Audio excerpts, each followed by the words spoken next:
Here's the story of a bearish trader who was selling into every single bounce.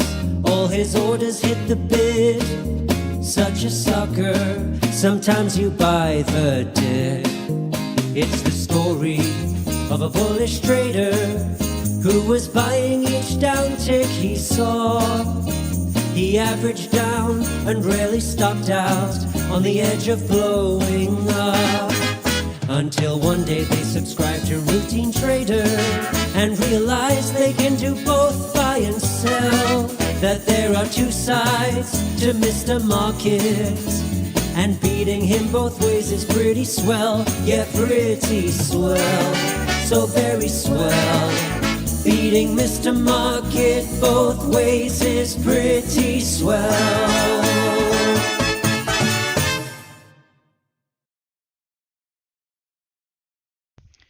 Cheers to a new trading day, new trading week. My name's Mastro, and this is your routine briefing. Let us jump to the warm-up, see what we got going on today as we chop around to prepare to make an important decision, which will, I think, likely lead to our next trend leg.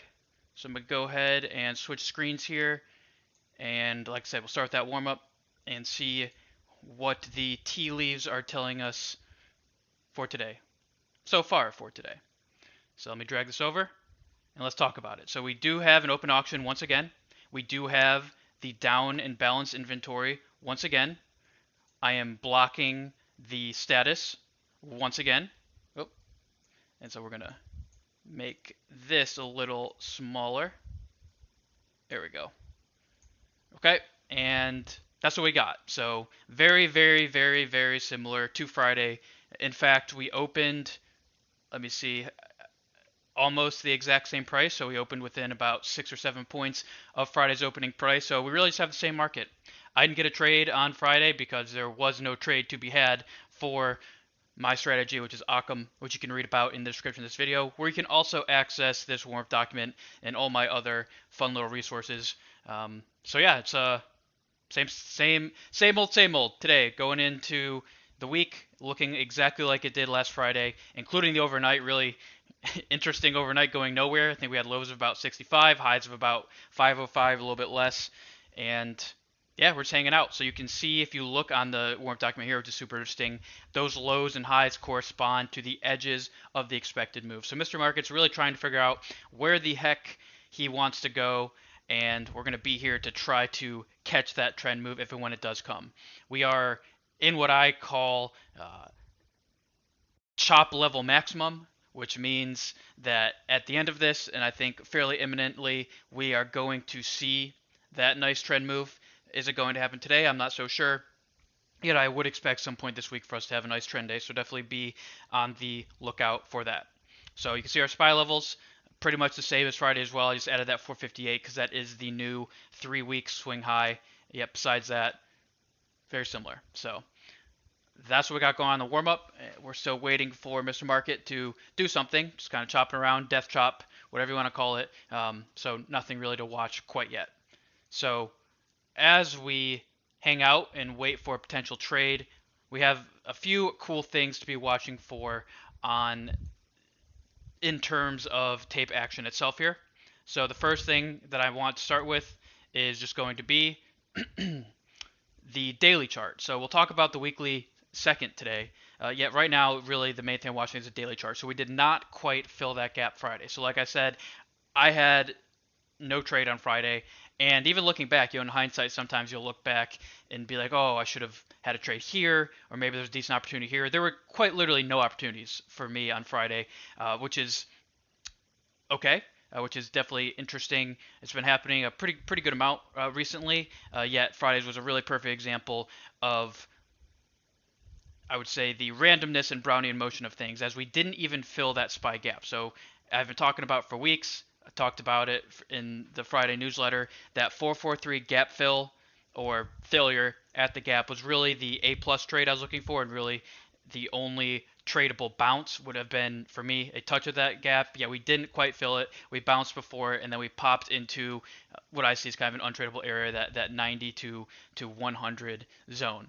So we still have that 443 gap below us. You can see it right there. It's that cyan dotted line, and we're still waiting to see how we react to it. So the two setups that I'm looking for today, you can see these in the newsletter. So if you're not a subscriber to that, go to retailtrading.com. It's going to be either the demand grab or setups 3 or 5. Those setups you can see on that warm-up document that I just showed you again in the description of this video.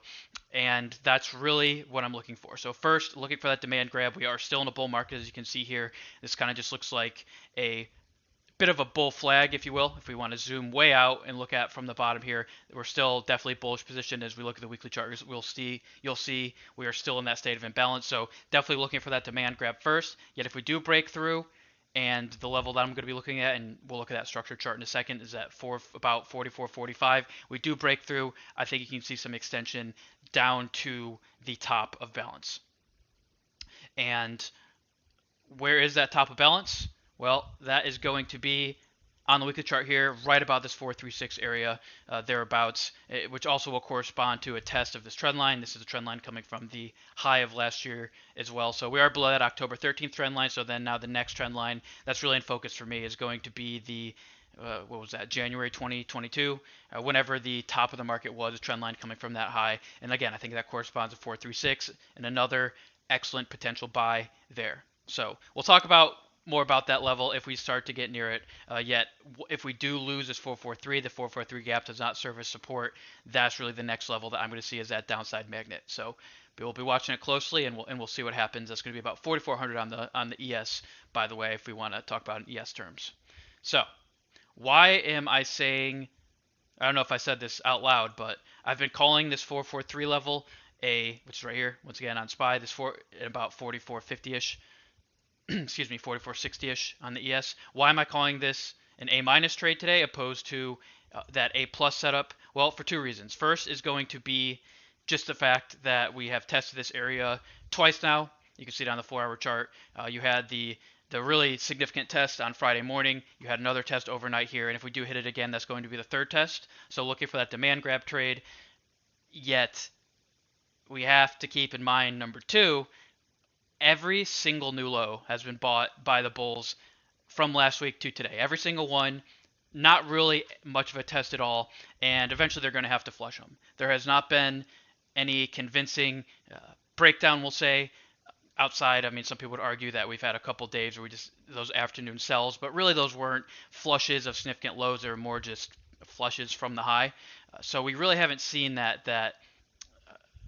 V bottom type look yet, because we haven't seen the push far enough below the lows to kind of give that to us. So that's why it's kind of an A- trade for me. I do accept that it might be an excellent buy, and I will be looking to trade it if that does occur. Yet if we see that flush, it's no surprise because of how tested this area is. So where am I looking to get engaged on the short side? Well, I want to see, so let's say we just pop it and we touch that magenta line. I'm looking for the demand grab for sure. So what I want to see is us to drop below that 443, seal the gap, either consolidate, which again, you look at the warm-up document, is going to be set up 5, or bounce from the magenta, retest the underside of the gap, really retesting the underside of Friday's low, start to sell again, coming back to that magenta line, that's set up 3.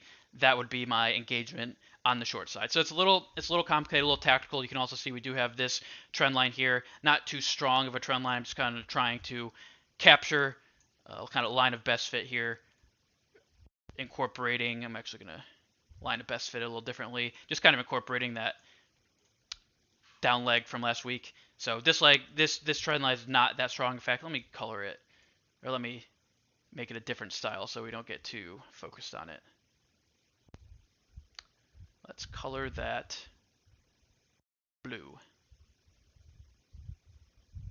There we go. So it's not that strong of a support, just a potential support, kind of a line of best fit thing coming from the lows of last week. So really, I'm watching the cyan line. That is really, I think, the major structure for this week and perhaps for the next couple weeks, and what happens around that 443 gap fill. So pretty simple on the structure chart here. Again, magenta is kind of my line in the sand for bulls and my area where I'll get engaged on the short side.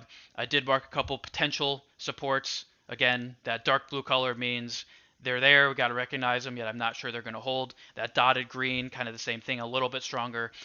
it's going to be about that 20, 44, 25 area. Yet really, I think once we do accept below this 443 area, if we do accept below it, we're looking at 4400, 436 test of the SPY, and then I'm going to start getting a little surprised if we don't bounce, because these are starting to be nice structural levels, nice structural pullbacks within the greater lens of a bull market. So we will see what happens there. Again, cyan line super important. This blue dash line I'm kind of drawing there is a potential support, yet watching the key levels of 443 and what happens at that 44, 45 level on the SPY, those kind of coincide. So I think 443 is like 44.55ish, so just kind of keeping all that in mind there. So really, I think another helpful tool for today as well is going to be the TPO distribution from the end of last week. I'm going to go ahead and merge this now that we did take out that, or correct that poor low. So on Friday, I was talking a little bit about a delta imbalance, which you can see if I zoom in here. This was all colored red. All that means where there's way more sellers involved than buyers at the low. That's all delta imbalance is. One, if it's red, it's a seller imbalance. If it's green, it's a near the high, it's a buyer imbalance. So we did kind of correct that imbalance. So I'm really watching how we react to this TPO. Again, in that warp document, those setups that you see relative to this TPO are what I'm going to be watching pretty closely. So right now we're kind of potentially putting in that setup 5 look where we're consolidating near the lows and looking to break through maybe. So again, if we look at what I just described on the TPO here, the demand grab looks like a rejection down to this 44.56 naked POC, really nice spot to bounce, and a bounce and reclaim of that overnight low, which again, you can see that picture that will be in the newsletter for what a demand grab is. And alternatively, what it looks like is a bounce, tap of this 44.56 area, and then a rejection near the bottom of this former delta imbalance, which is now kind of the low of value on the TPO there and the low of value on the volume profile as well. So I'll be watching this TPO pretty closely. I do often have TPOs up here. I think this one's going to be particularly helpful for today. So final chart that we're going to look at is going to be volatility itself, which again continues to diverge. Not really too helpful for the bear case until, or at least for the strong bear case, until we start making that new high, which I'm looking at about 2020 area. That's when I think we're probably going to be going after that 436. And heck, with how volatility is behaving, we might get to 436 before it even gets there. Yet really just the thing to note here is where is volatility, VX/VX, and this is, by the way, the U contract. So U is the new contract. Where are we relative to that cyan line? That's kind of my pivot. It's like a dirty pivot trend line. Where are we relative to that green dotted line at the bottom of the triangle?